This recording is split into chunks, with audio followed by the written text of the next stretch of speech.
walks away after winning his 100th game as the head coach here at Notre Dame. The reason I was born with a silver spoon in my mouth, I was born in this country. It isn't what you have, it's what you're taught about the values of life. We trying to save souls. So there's a rule in life that said you're either growing or you're dying. And like an old friend once said, we as Americans need to start winning again. Everyone should ask this question. Am I willing to endure the pain and the suffering and the sacrifice it takes to be a champion?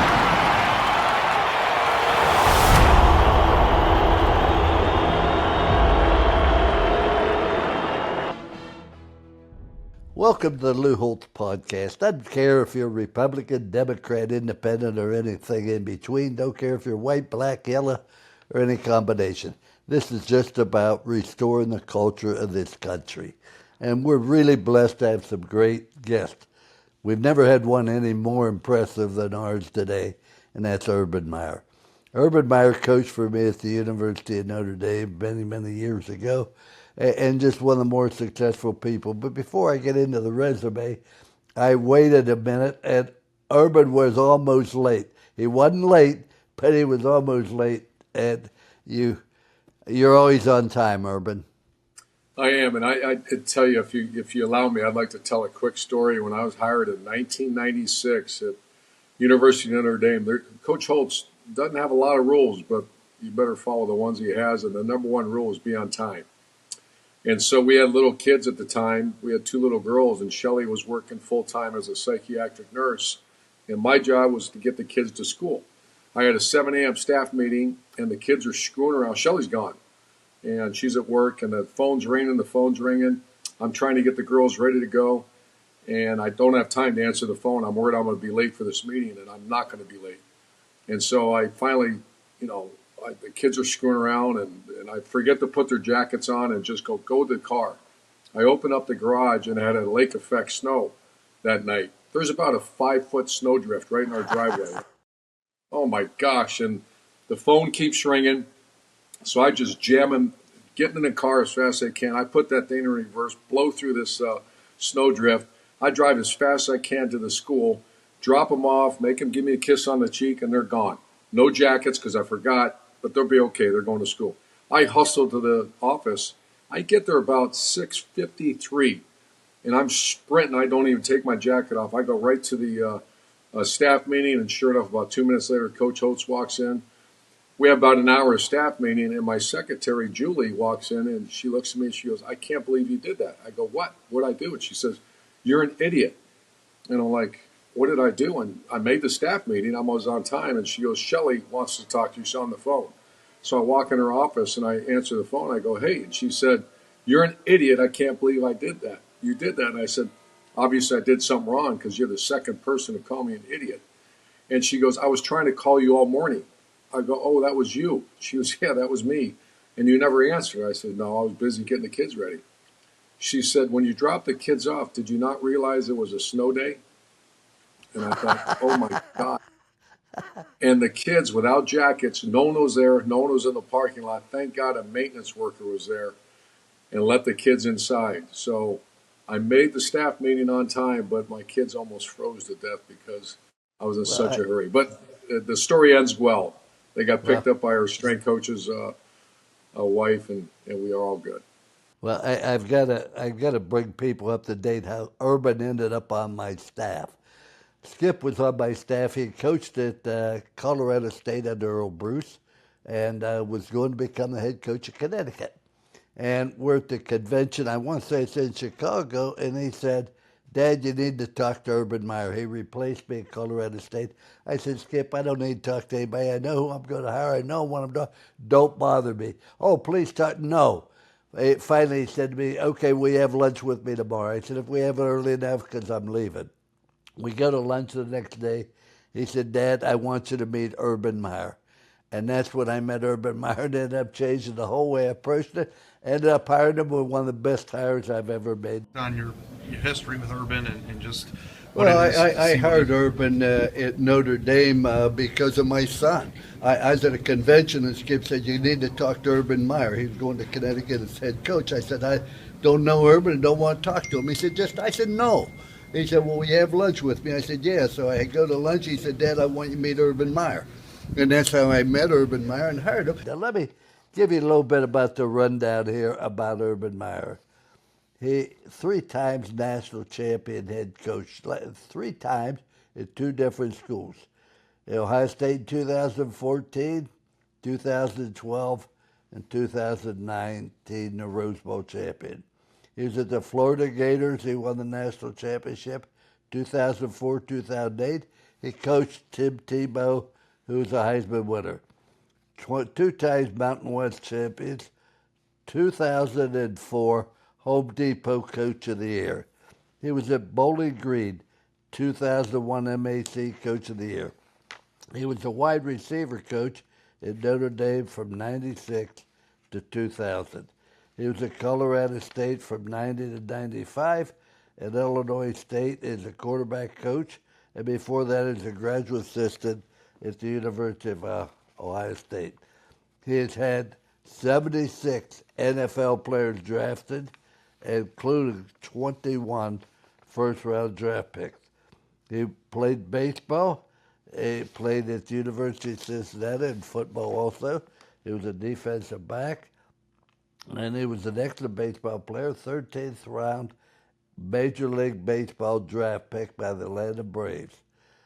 His off-the-field accomplishments, these are impressive. Urban and Shelley, his wife, have a cancer research $2 million endowment at the OSU Medical Center. The New York Times best-selling book, Above the Line, Lessons of Leadership and Life from a Championship Season in 2015. He is just an outstanding individual, a natural leader.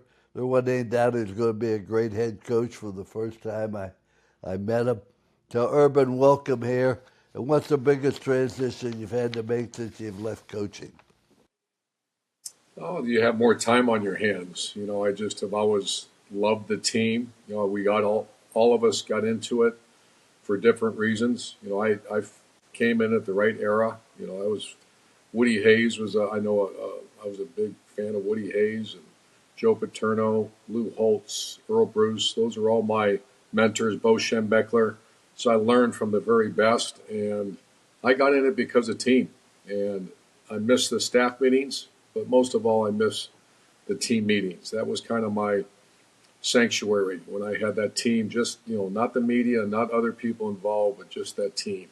To heart with you, careers are made, legends are born. Usually I will save that until the week before we go in that stadium, right? Careers are made, legends are born. Great saying, I love saying that because it's true, Josh. Careers are made.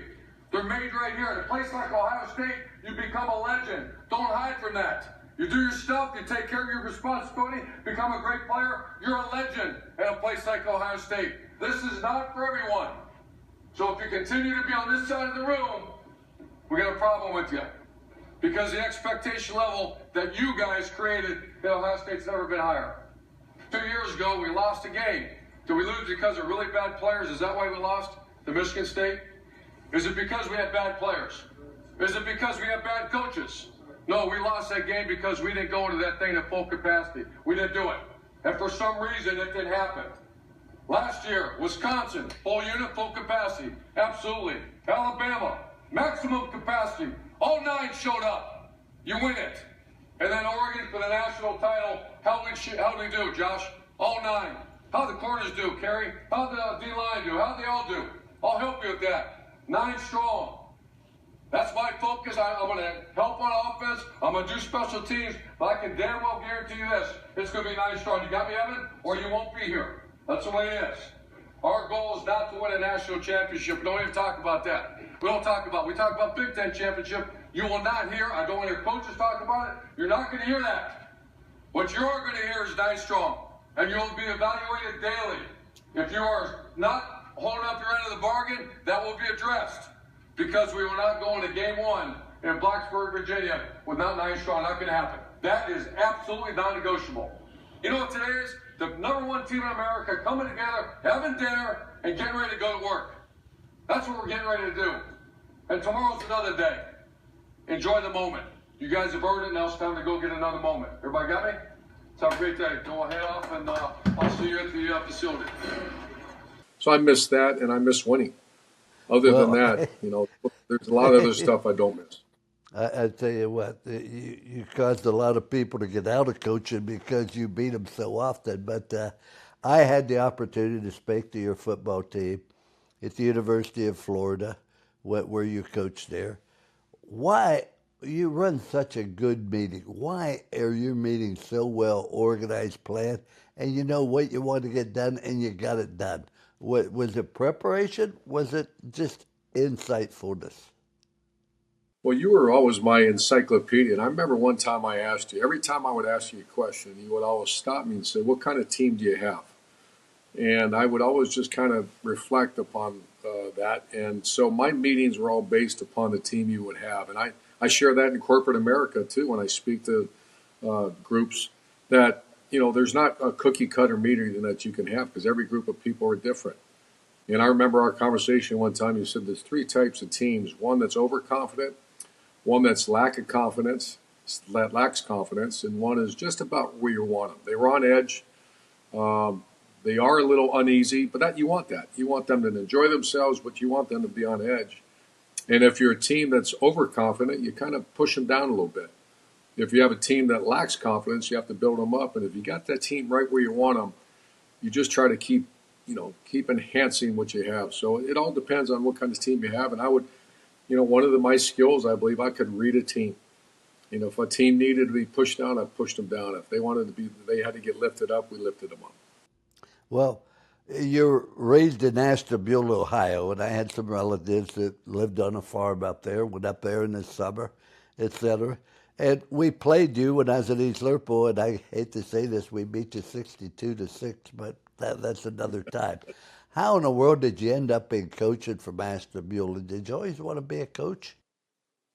I did. I had a great childhood, and one time someone counted them up. I've been to almost, I want to say 900 high schools in my lifetime in the coaching career, because obviously, like you, we were all over the place. And I would walk into high schools, and I would always judge it to what I had. I had not good coaches. I had great coaches.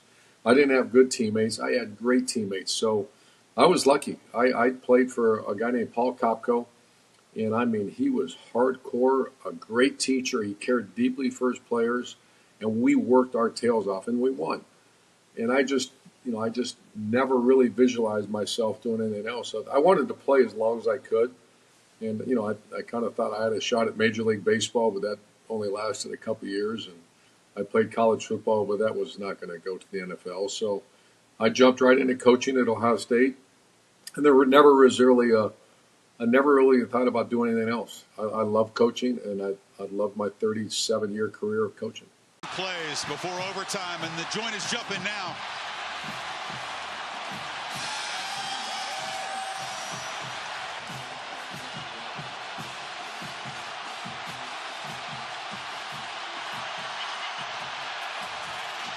Oh, that's amazing. Unbelievable. Now, how did you end up at Cincinnati? You were a defensive back, and you were a better baseball player than you were football. How did you not make baseball your career? Well, I got drafted out of high school, and I signed. We are originally from Cincinnati. My father's a graduate. My two sisters are graduates. My grandfather was a graduate. Ironically, my wife and my son. So that just became home. And they were my biggest offer for football out of high school. A guy named Mike Godfrey was a coach, followed by Watson Brown. And they offered me an opportunity to play at Cincinnati. So I played for Atlanta Braves. Got injured my second year, and then I got a certified letter from a guy named Hank Aaron that told me that I was cut, that I was unconditionally released from the Atlanta Braves. And then I went and played college football for 2 years. Oh, very, very good. It's nice to have another alternative when baseball doesn't quite work out. Now, you're a great recruiter. How did you evaluate the athletes, and how did you sell? There are a lot of people in sales, Urban, that can learn a great deal from you. How did you select the athletes? How did you close the deal with them? Well, I remember just learning from the best, and it's not what you know, it's what your players know and what the recruits know. So once again, every player is different. Every player has different needs and wants. And the business of recruiting is, first of all, be genuine and show you care, but then also find out what their interest is. You know, if their interest is to be a first-round draft pick in the National Football League, then early on we didn't, but as we progressed in our career, we were the team to go to. If you wanted to have a great academic experience, I was fortunate to work at some really high-end academic schools, and we sold that. And then the one thing, as my career evolved, I really became consumed with the life after football commitment. And that, when I worked at Notre Dame and early in my career, if you got a degree, that was the ultimate, that was it. And the older I got, everybody had degrees. So we took it to a different level. We called it Real Life Wednesdays, and we would teach players fiscal responsibility. We teach them leadership training. We teach them personal responsibility. We'd buy them a suit. We'd buy them an iPad. And then we'd make them go shadow people in the corporate world and then also do mini internships. So that became our really calling card. You know, we were the place to go if you wanted a life outside of football. And that really became why we were so good at that world, at the recruiting world. Real Life Wednesdays is basically a 12 to 14 week course, developing our players for when the cheering stops. There was a day back when we were younger, when I was younger, that when you got a degree, you got a job. Those days are gone. It's our obligation to get our players out in front. So are you ready? Are you ready for what's going to come after? Because I don't care how good you are, every player that's ever put on a uniform, the end's going to come at some time. We always start off with a foundation of what's life like in corporate America. We have some of the top CEOs in the United States come in and educate our players what they look for in the hiring process. You gotta have a great resume and great cover letter. The first thing that introduces you to us or any corporation is your resume. So what I do instantly is I look at their resume, I look at their cover letter. And when I look through the resume, I try to see what brand is being created here. That's number one. The people you hire are going to determine the success or failure of your business. So this is when I determine if I'm going to hire somebody, if they fit, if they're committed. How did you end up as the head coach at Bowling Green? That was our arch rival. I went to Kent State. How in the hell did you end up at Bowling Green? Well, I had two great mentors. I have two great mentors, Lou Holtz and Earl Bruce, and those are, I love them to death, and obviously I'm speaking with Coach Holtz now, but one year I was at Colorado State. Where was I? I was at Notre Dame. Coach Holtz, you retired, and then you went to South Carolina. Earl Bruce had retired, and my last year at Notre Dame, they both came to both Coach Holtz, yourself, and Earl Bruce said, it's time to go become a head coach, and there's this job opening at Bowling Green. And the team was really struggling. They were 2-9 and 1-10, and it's not a great, it is a great place, but they were really struggling. So I took the interview, not thinking I would have any chance. It was the first interview I ever had for a head coaching spot. And sure enough, a few days later, they called me and they said, we want to fly you and Shelley in. They flew us in, and then they offered me the job. I had two children, and my son was just baptized at Notre Dame. I really wasn't ready to leave. I was only 35 or 36 years old. And I called Earl Bruce, and I told him that I was going to turn the job down. And he has very colorful language, so after yelling at me and cursing me out, we hung up, and I just took it to heart. And then I called yourself, Coach Holtz, and I said, Coach, I'm not going to take this job. And you were very upset, I could tell, and you said, why in the hell not? Why would you not take that job? And I said, Coach, I don't believe it's a good job. And you go, of course it's not. If it was a good job, they wouldn't be calling you. That's right. So if it was a good job, they'd be hiring somebody else. You take a bad job and you make it a good one. But you went to Bowling Green and you turned that thing around. And then I leave Notre Dame. I retired. Urban calls and says, I'm interested in the Bowling Green job. Can you help me? I said, yeah. I know Mike Wilcox, Bob Siebel, both on the board of trustees. Called them. Urban called, said they offered me the job, but I'm going to turn it down. I said, oh, that's interesting, Urban. Why you nothing like going out on a limb? And the guy said, you should have thought about that before you applied. He said, well, I don't think it's a good job. I said, Urban, it's not a good job. If it was a good job, the other guys still be there. The bad jobs are the only ones that open up. You take a bad job, you make it a good job, and if it was a good job, why in the hell would they hire you? Receiver, coach, oh, that's impressive. You take the Bowling Green job, and the rest of it's history. What was your record your first year? We were either 8-3, or they were 1-10 or 2-9 the year before, and we went 8-3 and then 9-3.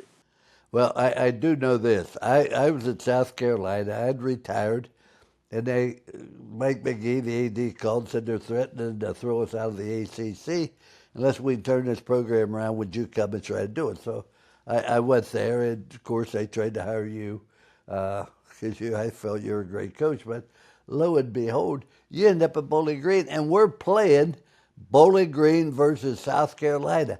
And on 9/11, when everything went to hell and they sent the airplanes in the buildings and et cetera, and they canceled all the games that week, we were to play each other. And I'm glad we did because your team was really good. Bowling Green, good Lord knows that'll be fine. But, boy, you did a great job.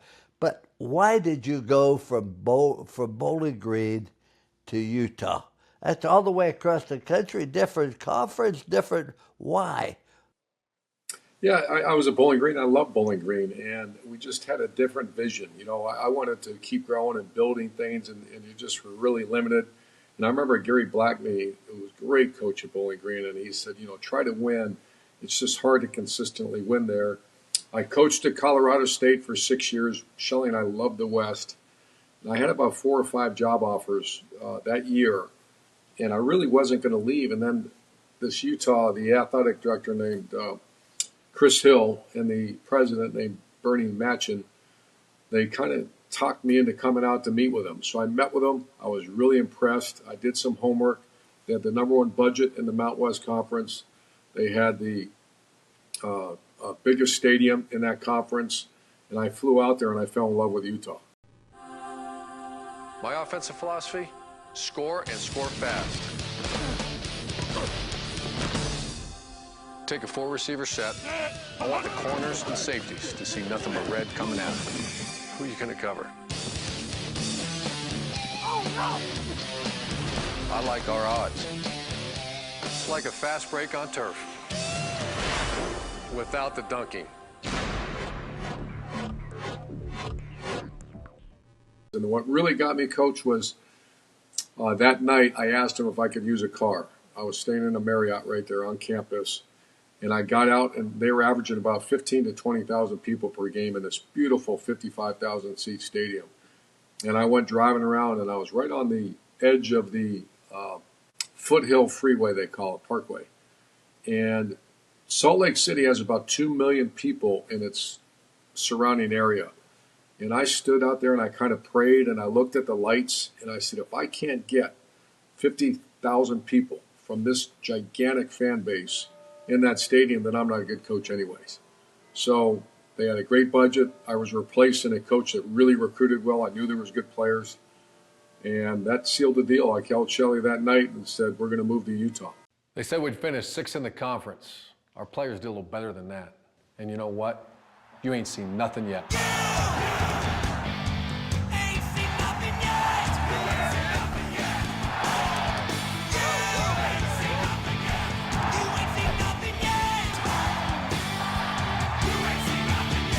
Coach, did I just hear you say ain't?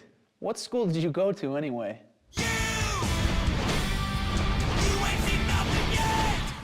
That was a big move. I remember you called me and told me to do it. I thought, no, that's a mistake, Urban. But in any event, it ended up the president, I think, of Utah ended up being the president of Florida. Is that correct?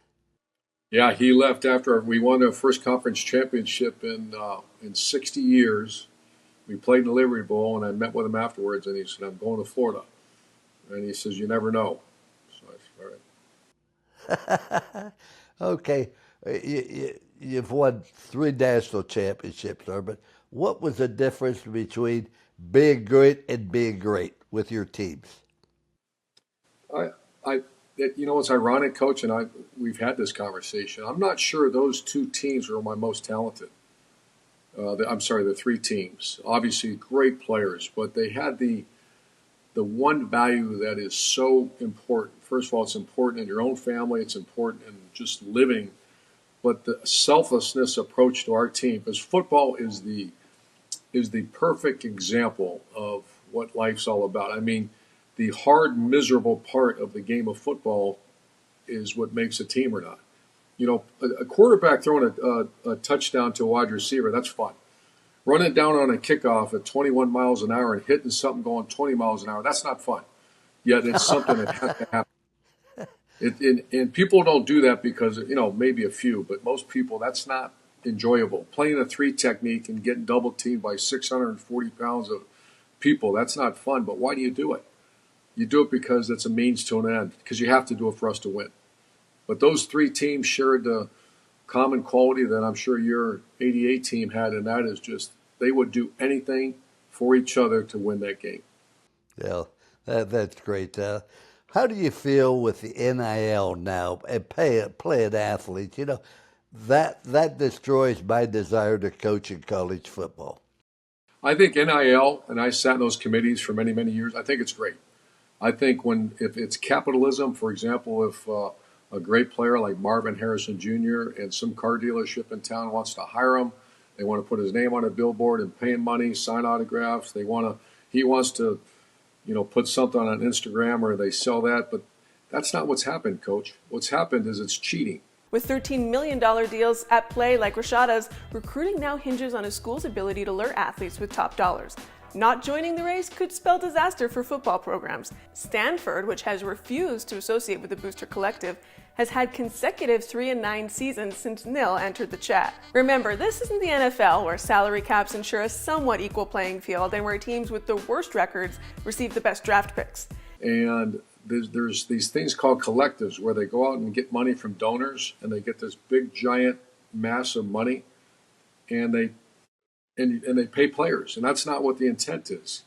Name and likeness that's America. America is built on name and likeness. If Lou Holtz or Urban Meyer or Marvin Harrison Jr., C.J. Stroud, they want to go, you know, use their name and help sell cars, help a business, you know, that's great. But to have a 17-year-old demand money for a visit, to pay these players, you know, a lot of money to go visit a charity for 20 minutes and they write a check for $50,000, that's cheating. You know, that's not what this is all about. So I'm very disappointed in where it went.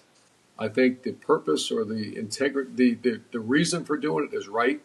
A player should be able to do that, and especially think about this, Coach. These other sports, you know, if you're a woman basketball player like the great girl from Iowa, and they want to put her on a billboard and pay her, they should be able to do that. But that's not what happened. What's happened is the arms race of collecting money from donors, and the donors they're simply paying players, and that's what I understand is happening, and I don't like that. I think all the things that SMU went on probation for back in '86 is now legal. The joint investigation between SMU and the NCAA has concluded that between September of 1985 and December of 1986, monthly payments ranging from $50 to $725 were made to numerous student athletes.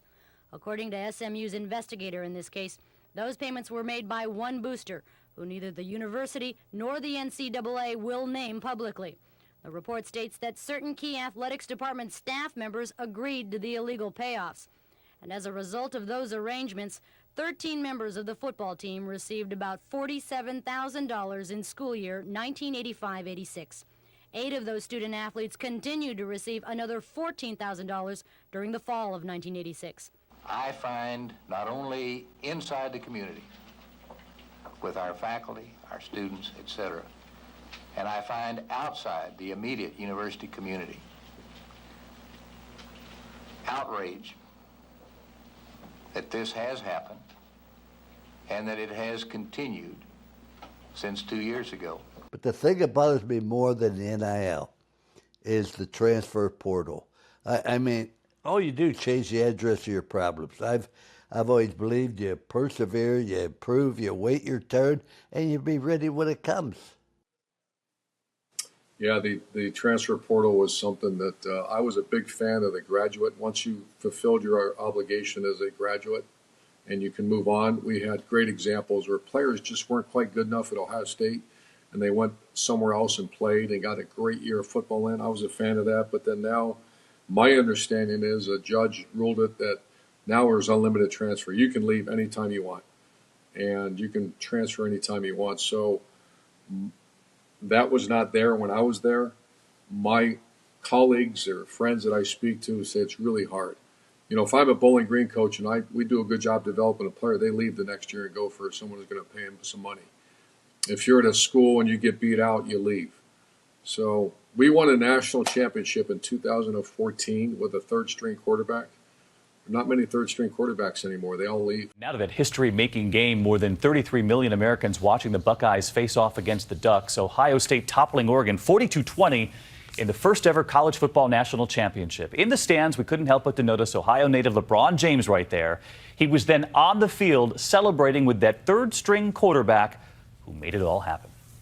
The Ohio State Buckeyes are the first national champions of the playoff era. Yeah.